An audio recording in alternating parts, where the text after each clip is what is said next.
The idea of equality is one that whirls all around us. We hear it so often and so convincingly that we can fall for its seductive charm. Its siren call is that human conflict is artificial because under the skin we're all the same. We are all equal to each other. Here is presented a way forward for humanity. The old tensions are old and best forgotten. The way forward is to remember that there is no difference between you and the person next to you or on the other side of the world. Best of all, equality is easy to remember and it makes people feel good as they're doing something good and resisting something bad. How could anyone oppose it in good conscience? I'll come to that.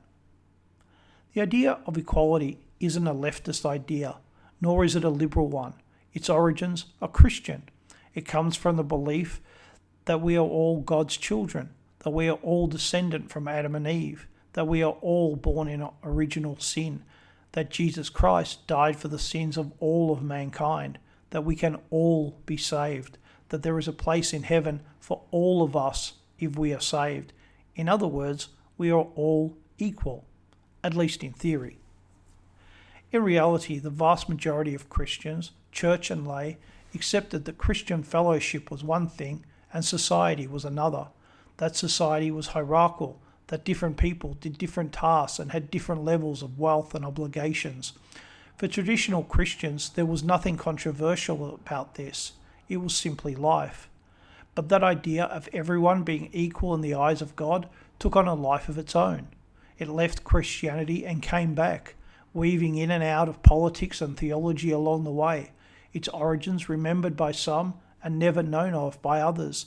It went out into the world and spread its lovely message that war could be vanquished from the earth because two equals would see no reason to fight, that our personal relationships would be harmonious and we would see others as our equals and they would return that feeling, that no man should look down upon another man because we are all equal. It is a lovely message. Sadly, it's not true. To hear that for the first time can be quite shocking, but let me use you, the listener, and myself as examples. The chances are I've never met you, but I still know we are not equal. In fact, I know we are distinct individuals. Which of us is taller? Which one of us is heavier?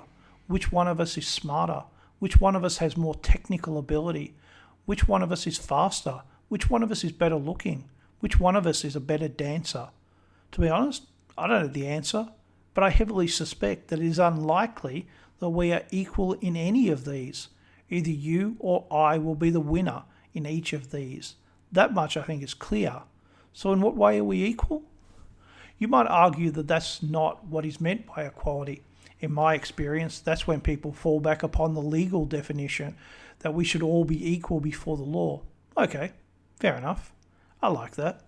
Unfortunately, many people think it also means fairness, that people should be treated fairly regardless of who they are. In principle, I think that's a fine thing to aspire to.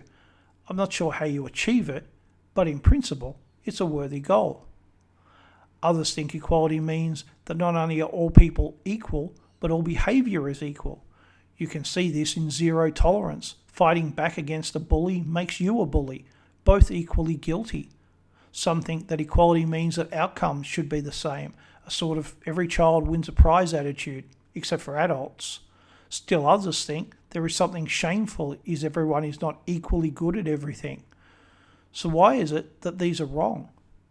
Being equal before the law isn't wrong. It's both fair and good policy. A traditionalist should always support this equality. Being fair to all people is one of those things that sounds easy, but is in reality very difficult. A big problem is that when you treat everyone equal, you treat everyone the same. The distinctiveness of the individual is lost because they must now fit your or your organisation's idea of fairness. One size fits all. An individual must give up their distinctiveness to fit that size. It sounds equal, but it is really incredibly dehumanising. Here there is no perfect answer. Both approaches have problems. My suggestion is to have a policy that treats people equally, but that still allows for people to be individuals and different. In other words, a compromise. That all behaviour is equal is mindless. It is an unintelligent anti-idea. Nothing good can come of this, and it should always be rejected. It is not equality, it is the promotion of bad behaviour and morals. It is the rejection of standards and should not be tolerated. Equality of outcome is one that liberalism loves because it means they always have something to fight for. The innate differences in ability and resources that exist within the human race is the enemy here. And to fight this problem, they will call for greater government power and involvement in people's lives.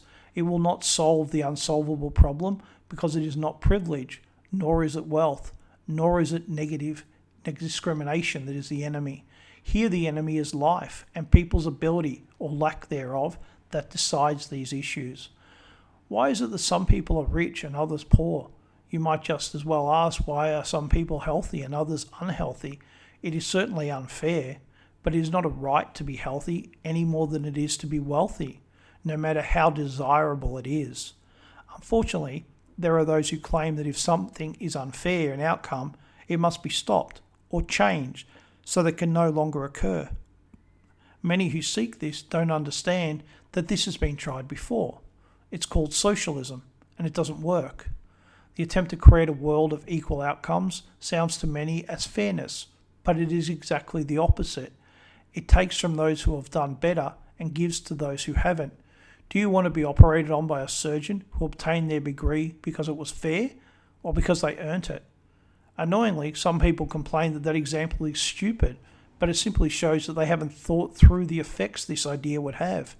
If unequal outcomes are bad, then it's only a matter of time until we get the first blind surgeon. That is what equality of outcome means. Still others think that unless everyone is equal in every way, then somehow the world is a bad place. They complain about not enough women doing certain jobs, but not about men. How often do you see them complain about the Olympics, where not only are there winners and losers, but the winners are graded? Of course they don't, because their position is untenable. It is the loony side of the equality argument. They only operate on emotions, and logic has no place here. The traditionalists should always support equality before the law. It is probably for the best if we compromise upon trying to treat all people equal in our personal and professional dealings. Of course, that doesn't mean put yourself or others at risk.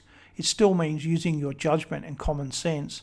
It is an attempt for us to use our better nature instead of being hard or cynical.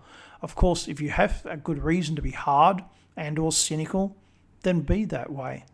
Just don't start that way. In regards to the other equalities, traditionalists must reject them. They are not equal. They are a rabbit warren into which there is nothing but confusion and despair. We will not gain anything politically or as individuals by supporting or agreeing to them. Equality is not the natural state of things. It is in fact rare and extreme. We should remember that and strive to do what is right for ourselves and others instead of trying to create a false reality and then trying to force people to live in it.